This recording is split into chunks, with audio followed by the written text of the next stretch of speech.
নমস্কার, দেখছেন talk to Bangla. আমি অভিষেক রয়েছে আপনাদের সাথে। এই মুহূর্তে যে খবর নিয়ে উপস্থিত হয়েছি, নির্বাচন কমিশন এবং তাদের কাজকর্ম তা নিয়ে বারংবার প্রশ্ন উঠেছে দেশে গত 1-1.5 বছরের মধ্যে, এবং সেই প্রশ্নটা বিহার ভোটের যে রেজাল্ট সেটা আসার পর থেকে মুহুর্মুহু বেড়ে গিয়েছে। তার কারণ দেশের মানুষ এই মুহূর্তে কোথাও মেলাতে পারছেন না যে বিহারে এই ধরনের একটা রেজাল্ট হলো। বিহারে হয়তো এনডিএ জিততো, বিহারে তাদের হয়তো জয়ের মার্জিনটা অনেক বেশি থাকতো। 10,000 টাকা করে দিয়েছে তারা, বিভিন্ন কিছু 5 বছর ধরে কাজ করেছে, অবশ্যই ঠিক আছে থাকতো।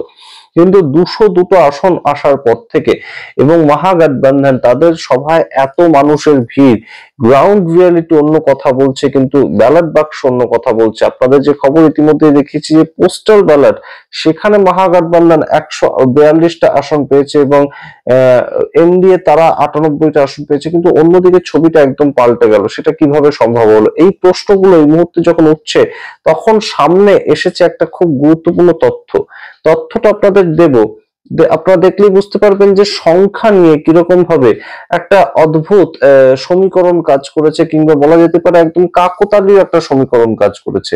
তার কারণ 5জন খুব গুরুত্বপূর্ণ নেতা, বিহারের ভারতীয় জনতা পার্টির নেতা, তারা প্রত্যেকেই, তাদের ক্ষেত্রে দেখা গিয়েছে তারা যত পরিমাণ ভোট পেয়েছে এবং যে পরিমাণ ভোটে তারা জয়যুক্ত হয়েছে, সেই ভোটটা কিন্তু একদম একই ধরনের সংখ্যা, অর্থাৎ 1,22,000। এই সংখ্যাটা একদম ফিক্সড সংখ্যা, তার পরবর্তীতে সংখ্যাগুলো পাল্টাচ্ছে। শুধুমাত্র যেই 5জন নেতার ক্ষেত্রে এরকম হয়েছে তা নয়, তার সঙ্গে আরো বহু নেতা এরকম রয়েছেন। আরো 9জন নেতার আমরা একটা লিস্ট তৈরি করেছি, সেই লিস্টটা থেকে একদম সরাসরি দেখতে পাবেন যে কিভাবে একই ধরনের সংখ্যার এদিক ওদিকে ঘোরাফেরা করছে। তাহলে এই মুহূর্তে প্রশ্ন ওঠে বই কি, যে মানুষের দেওয়া ভোট সেটার ভিত্তিতেই এই সংখ্যাগুলো বেরিয়ে এসছে তো, নাকি আগে বহু আগে কেউ একটা স্ক্রিপ্ট লিখে দিয়েছিলেন যে একে এই ভোটে জেতাতে হবে, ওকে এই ভোটে জেতাতে হবে? তেমনই কিন্তু একটা প্রেক্ষাপট তৈরি হয়েছে। সমস্তটা বলবো, বিস্তারিত ব্যাখ্যা করবো, দেখাবো আপনাদের ভিডিও। এবং তার আগে অবশ্যই টক টু বাংলা ইউটিউব চ্যানেলটিকে সাবস্ক্রাইব করুন, এই ভিডিও দেখুন শেষ অবধি স্কিপ না করে। বিহার ভোটের রেজাল্ট এবং তাই নিয়ে বহু বহু বহু সমীকরণ চর্চা, বহু কিছু চলছে। কেন এনডিএর এরকম একটা বিশাল পরিমাণ ভোটে তারা জিতে গেল, সেই কথা যেমন উঠেছে, ঠিক তেমন ভাবে বিশ্লেষণ যখন করা হচ্ছে, তখন কিন্তু দেখা যাচ্ছে যে বিজেপির প্রাপ্ত ভোট পার্সেন্টেজ এবং জেডিইউ এর প্রাপ্ত ভোট পার্সেন্টেজ, সে দুটোকে হয়তো একত্রিত করলে প্রায় 40%-এর কাছে তারা ভোট পেয়েছে, কিন্তু তাদের আলাদা আলাদা পার্টির যে পার্সেন্টেজ গুলো, সেগুলো কিন্তু 19% এবং 20% বা 21% এরকম একটা তাদের পার্সেন্টেজ রেশিও ঘোরাঘুরি করছে, যেখানে আরজেডি মহাগঠবন্ধন তাদের কিন্তু মোট ভোটারের মধ্যে 23% ভোট তারা পেয়েছে এখনো পর্যন্ত। সুতরাং 25টা সিট তারা হয়তো সংখ্যার দৌলতে পেয়েছে, কিন্তু তাদের ভোট পার্সেন্টেজ কিন্তু কমেন 2020 সালের থেকে। তাহলে সিট সংখ্যায় এতটা হেরফের হলো কিভাবে?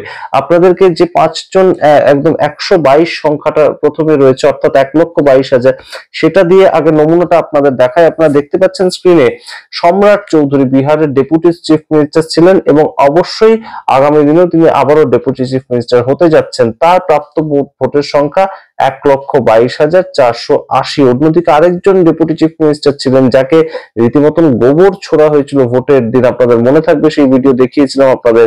বিজয় সিনহা কত ভোটে জিতলেন? 1,22,408। অর্থাৎ এই দুজন যে ডেপুটি চিফ মিনিস্টার, তাদের যে প্রাপ্ত ভোট, তার মধ্যে পার্থক্যটা কোথায় দেখতে পাচ্ছেন? সংখ্যার নিরিখ 1,22,400 পর্যন্ত একই তাদের ডিজিট, অর্থাৎ 1 2 2 4 এত পর্যন্ত একই ডিজিট। সম্রাট চৌধুরীর ক্ষেত্রে 80 আর বিজয় সিনহার ক্ষেত্রে 08, এইটুকু মাত্র পার্থক্য। আচ্ছা, এটা না হয় হলো একদম কাকতালীয় বিষয়টা হয়েছে। তারপরে একটা নিদর্শন দেখুন, নীরজ কুমার সিং 1,22,400 এতদূর পর্যন্ত ইনট্যাক্ট। 1,22,400 1 2 2 4 এতদূর পর্যন্ত একদম ইনট্যাক্ট। তার পরবর্তীতে তার সংখ্যাটা হয়ে গেছে 91। আর তার পরবর্তীতে দেখুন ভূপেন্দ্র কুমারের ক্ষেত্রে একটু অন্য ধরনের সংখ্যা। কি হয়েছে না, 1,22,000, অর্থাৎ 1 2 2 সংখ্যাটা ইনট্যাক্ট রয়েছে। পরবর্তীতে তার সংখ্যাটা বদলে যাচ্ছে 1,22,773। সেখানেই শেষ নয়, তার পরবর্তীতে রয়েছেন কৃষ্ণ কুমার ঋষি, তিনি 1,22,494, অর্থাৎ সেই 1,22,000 এই সংখ্যাটা একই রইল, 494 সংখ্যাটা হয়ে গেল। এই ধরনের যে একটা স্ট্রাকচার উঠে এসেছে, সেটা নিয়ে সাধারণ মানুষের মনে একটা প্রশ্ন তৈরি হয়েছে এবং সেই প্রশ্নটা খুব কি অবাঞ্ছনীয় একটা প্রশ্ন? এই প্রশ্ন অবশ্যই আপনাদের সামনে রাখলাম, আপনারা কমেন্ট বক্সে কমেন্ট করুন। এবার আসছি 100, অর্থাৎ কমন।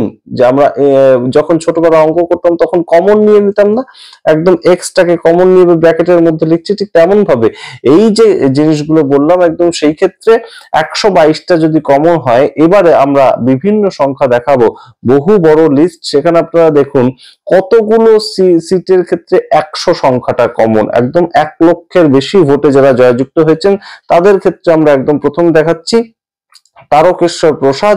তিনি ভারতীয় জনতা পার্টির তরফ থেকে তিনি জিতে গিয়েছেন 1,255। তারপরেই চলে আসুন সুরেন্দ্র মেহতা। সুরেন্দ্র মেহতা তিনি 1,343 ভোটে জিতেছেন। তার পরবর্তী সঞ্জয় কুমার পান্ডে 1,44টা ভোটে জিতেছেন। তার পরবর্তী রঞ্জন কুমার তিনি 1,477 ভোটে জিতেছেন। তার পরবর্তী সঞ্জয় কুমার তিনি 1,485 ভোটে জিতেছেন। তার পরবর্তী জীবেশ কুমার তিনি 1,496 ভোটে জিতেছেন এবং তার পরবর্তী রোহিত পান্ডে 1,770 ভোটে জিতেছেন এবং শেষে আসছেন রুহেল রঞ্জন, তিনি একমাত্র জেডিইউর পক্ষ থেকে তিনি জিতেছেন 1,487 ভোটে। অর্থাৎ সবার ক্ষেত্রেই 100 সংখ্যাটা একদম কমন। সুতরাং এই বিষয়গুলো নিয়ে খুব একটা যে একদম চর্চা হয় সমস্ত সময় তেমন তো নয়, কিন্তু এখন কেন চর্চা হচ্ছে? তার কারণ এখন ইলেকশন কমিশন তাদের বিভিন্ন কাজ সেগুলোকে নিয়ে মানুষ বিশ্লেষণ করতে অলরেডি শুরু করেছেন এবং ভোট যে পার্সেন্টেজ গুলো উঠে আসছে সেই ক্ষেত্রে দেখা যাচ্ছে যে বিভিন্ন ধরনের একটা সন্দেহের চেহারাও দেখা যাচ্ছে। তার কারণটা কি? ইতিমধ্যেই আমরা আপনাদেরকে দেখিয়েছি যে একজন ব্যক্তি কিভাবে একদম ভেঙে ভেঙে দেখিয়ে দিয়েছেন যে কোথায় কোথায় ভোট ডিলিট হয়েছিল এবং সেখানে খুব কাছাকাছি সংখ্যক মানুষ ভোটে হেরে গিয়েছেন। অর্থাৎ যত ভোট একটা জায়গা থেকে ধরুন 200 ভোট ডিলিট হয়েছে, সেখান থেকে যে ব্যক্তি জিতেছেন ভারতীয় জনতা পার্টি বা এনডিএ গঠবন্ধন থেকে, তিনি 200টা ভোটেই জিতেছেন। অর্থাৎ কোথাও কি গিয়ে স্ক্রিপ্টটা লেখা হয়েছিল এবং এই যে সংখ্যাগুলো সেটা সম্বন্ধে কি কোথাও স্ক্রিপ্ট তৈরি হয়েছিল?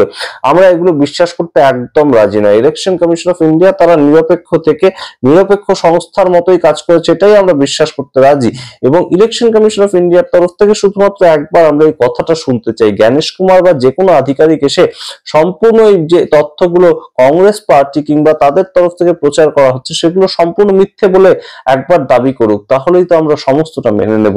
বিহার ভোটকে নিয়ে কেন এই ধরনের ইরেগুলারিটিজ এর কথা সামনে আসবে?